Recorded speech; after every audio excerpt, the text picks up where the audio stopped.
Assalamualaikum warahmatullahi wabarakatuh. Apa kabar semua? Saya yakin baik-baik saja.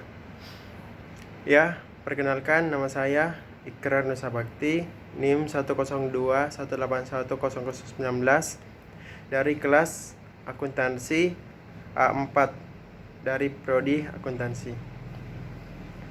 Ya, di sini saya akan menceritakan apa saja yang sudah saya pelajari dari dosen saya atas nama Pak Mirsa Dwi Nanda Ilmawan selaku dosen Departemen Manajemen dari kuliah MSDM di Universitas Internasional Semen Indonesia.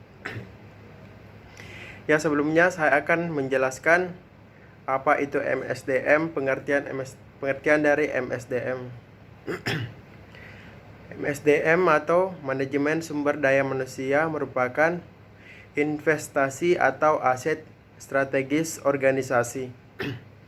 Pengakuan akan pentingnya kontribusi MSDM terhadap produktivitas melebihi kontribusi sumber daya lainnya. Kajian terhadap faktor eksternal merupakan persyaratan untuk mengembangkan perencanaan strategis MSDM. Faktor eksternal ini meliputi struktur demografi, pemasok tenaga kerja, kecenderungan pasar, dan kompetensi tenaga kerjaan. Dan kajian internal seperti desain, organisasi, struktur pekerjaan, dan analisis pekerjaan yang berisi deskripsi pekerjaan, spesifikasi pekerjaan, dan tuntutan spesifikasi pegawai. Kajian terhadap fungsi-fungsi manajemen sumber daya manusia difokuskan untuk rekrutmen, seleksi, orientasi, penempatan dan penugasan, kompensasi, penilaian kinerja, mutu kehidupan kerja, pengembangan kinerja, dan riset ketenaga kerjaan. Dan mata kuliah ini juga memberikan pengalaman secara langsung tentang pengelolaan sumber daya manusia di lingkungan unit usaha kecil menengah atau UKM maupun pada perusahaan besar seperti perusahaan BUMN.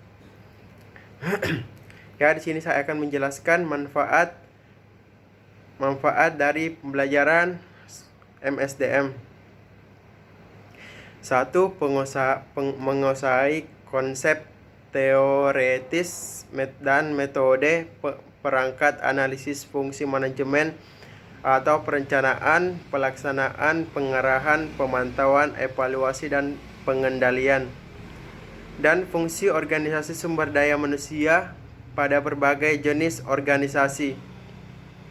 Yang kedua, mampu merumuskan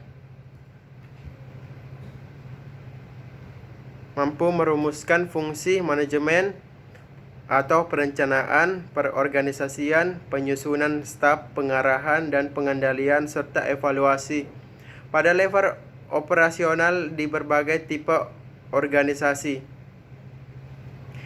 Yang ketiga, mampu melaksanakan fungsi organisasi sumber daya manusia pada level operasional di berbagai tipe pelaksanaan, pengarahan, pemantauan, evaluasi, dan pengendalian.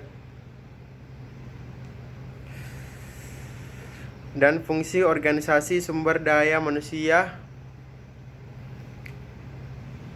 pada berbagai jenis organisasi. Pokok pembahasan nomor 1, memahami secara umum gambaran tentang MSDM. Ya, kita mempelajari ini di week pertama dengan tujuan perkembangan MSDM, tantangan MSDM, fenomena dan paradigma MSDM, ruang lingkup MSDM, peranan strategis manajemen sumber daya manusia. Yang kedua, strategi dan analisis manajemen sumber daya manusia. kita mempelajari ada 5, yaitu nomor 1, 8 langkah dalam proses manajemen strategis. Kedua, jenis-jenis strategis utama. Nomor 3, manajemen sumber daya manusia strategis dan manajemen sumber daya manusia dalam praktik. Nomor 4, 5 contoh metrik MSDM. Nomor 5, apa yang dapat dilakukan pemberi kerja untuk memiliki sistem kinerja yang tinggi. Ya, nomor 3, analisis pekerja dan proses manajemen bakat. Yang pertama, mengapa manajemen bakat penting? Yang kedua, proses analisis pekerjaan termasuk mengapa analisis pekerjaan penting. Nomor 3, metode untuk pengumpulan informasi analisis pekerja meliputi wawancara, kuesioner, dan observasi. Yang keempat, menjelaskan bagaimana Anda menulis sebuah deskripsi pekerjaan. Nomor 5, menulis sebuah spesifikasi pekerjaan. Nomor 6, menjelaskan analisis pekerja berbasis kompetensi, termasuk apa saja dan bagaimana melakukan dalam praktik. Nomor 4, perencanaan personal dan perekrutan. Ya, di sini kita mempelajari ada 6 poin, yaitu pertama, menjelaskan teknik-teknik utama yang digunakan dalam perencanaan dan peramalan pekerja. Nomor 2, menjelaskan dan memberi contoh akan perlunya perekrutan yang efektif. Poin yang ketiga, menyebutkan dan mendeskripsikan sumber utama kandidat internal. Poin keempat, menyebutkan dan mendiskusikan sumber kandidat eksternal. Yang kelima, menjelaskan cara merekrut angkatan kerja yang lebih beragam. Poin keenam yang terakhir, mendiskusikan pedoman praktis untuk mendapat informasi aplikasi.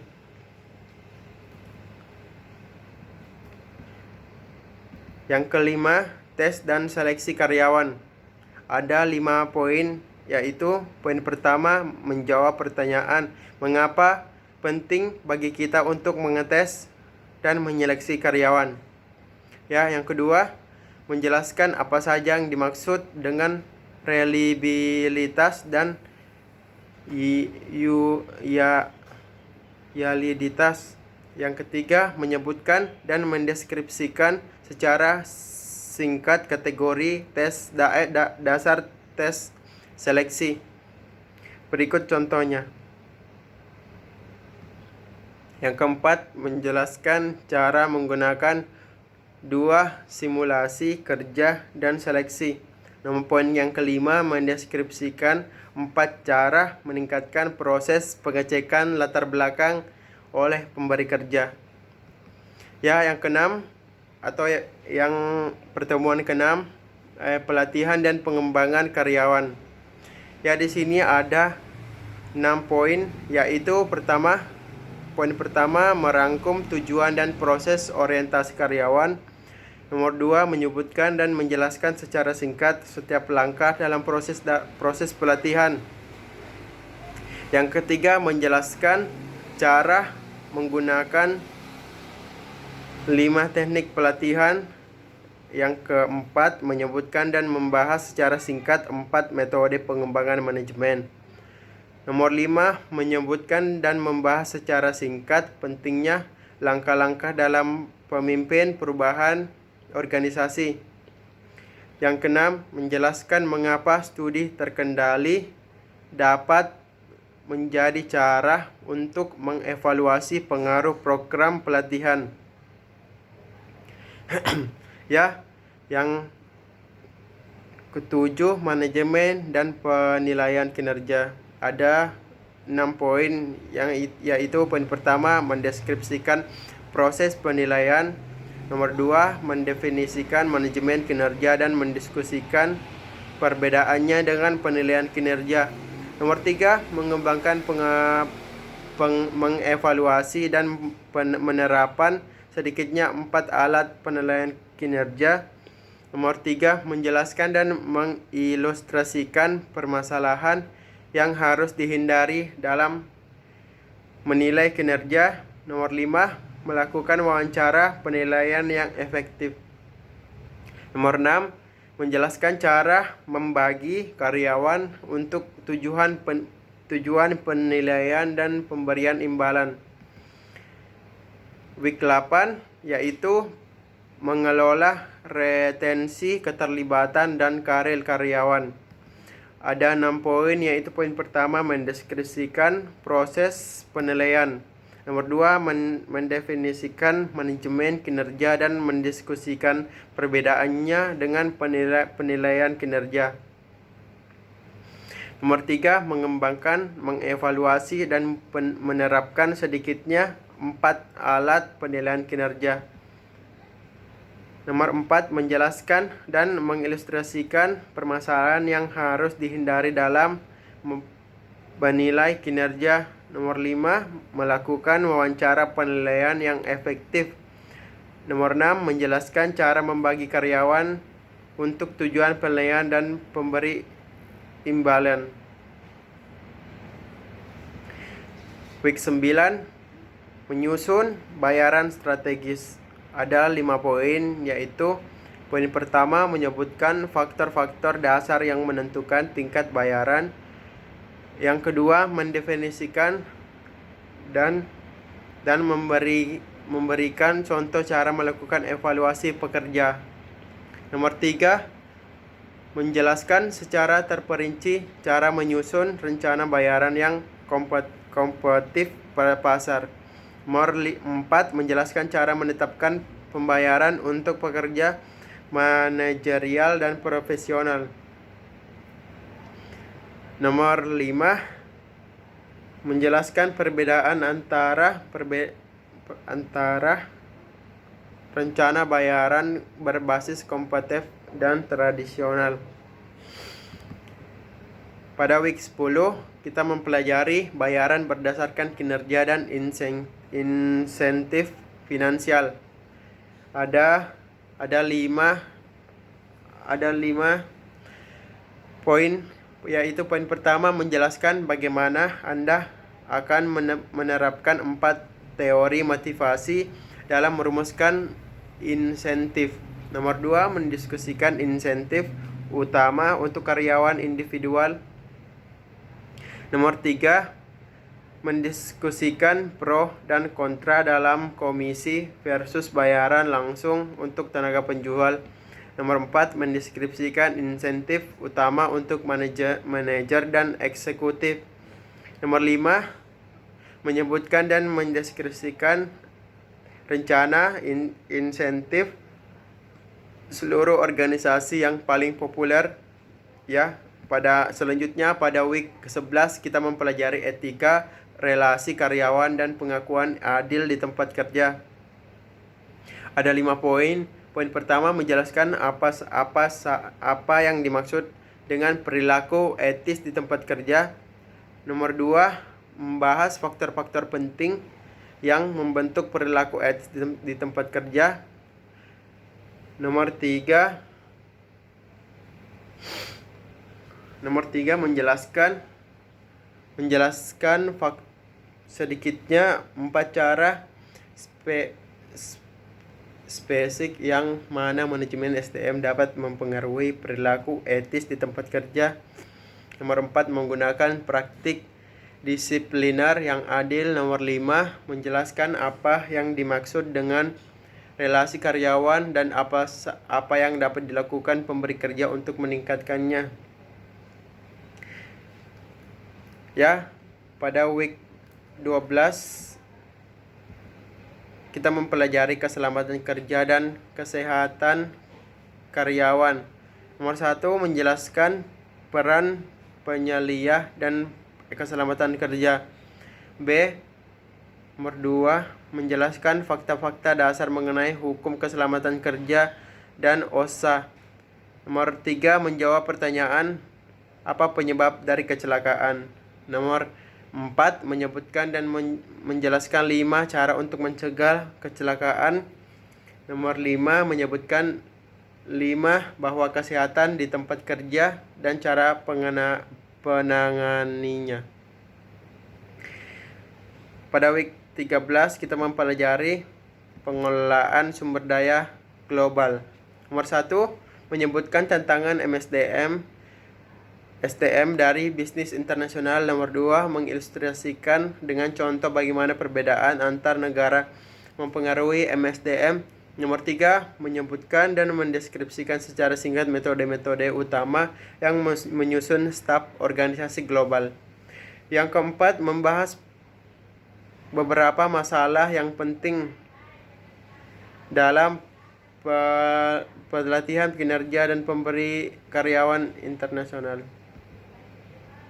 Yang di sini pada week 14 kita mempelajari tentang pengelolaan sumber daya manusia dalam perusahaan kecil dan wirausaha.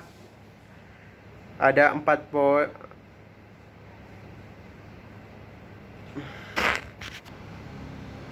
Ada 4 poin, yaitu memberikan 4 contoh bagaimana kewirausahaan dapat menggunakan internet dan alat pemerintah untuk mendukung upaya SDM. Nomor 2, menyebutkan 5 cara wirausahaan dapat menggunakan ukuran mereka yang kecil untuk meningkatkan proses SDM mereka. Nomor 3, mendiskusikan bagaimana Anda akan memilih dan menangani organisasi karyawan profesional. Nomor 4, mendeskripsikan bagaimana Anda akan menciptakan sistem sumber daya manusia rintisan untuk sebuah bisnis yang kecil. Ya, terima kasih atas waktu yang diberikan. Semoga bermanfaat bagi kita semua. Saya pamit mengundurkan diri. Bila ada salah kata mohon dimaafkan.